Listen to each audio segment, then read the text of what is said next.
Čaute ľudia, vítam vás pri novom videu a dneska si povieme, aké tanky sú najlepšie pre začiatočníkov.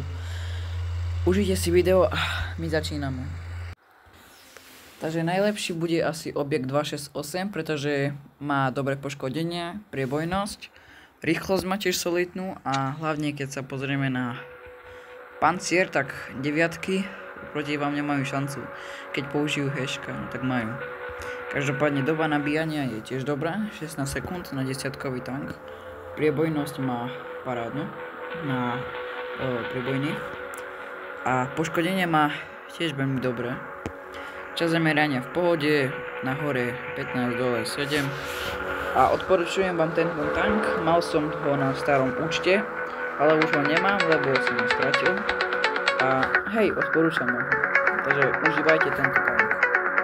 Zostaneme pri sovietskej linii, ešte ďalšie 3 tanky a potom by som si vybral ešte IS-7.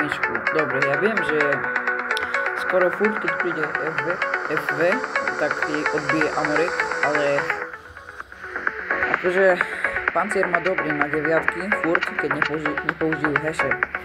A tento tank môže byť, je solidný, on má solidný pancier, otáčanie veže 15, toto je dobré. Doba nabíjania 12 sekúnd na 460 je veľmi dobré. A pancier má tiež dobrý, takže odporúčam. Ďalej by som si vybral T100 LT, pretože je veľmi rýchly, má húfnicu, dáva 310 poškodenie, obratnosť má dobrú aj rýchlosť, však je to ľahký tank. Doba nabíjania 6 sekúnd, čo je veľmi solidný tank. Keď idete proti mouseovi, tak mouse vás proste nemá šancu proti vám. Priebojnosť má dobrú, poškodenie tiež, 420 na explozívnych, na priebojných má 260 a na priebojných normálnych má 310. Čas zamerania v pohode a pre nových hráčov odporúčam tieto tanky. Sovietská sú dobré, veľmi.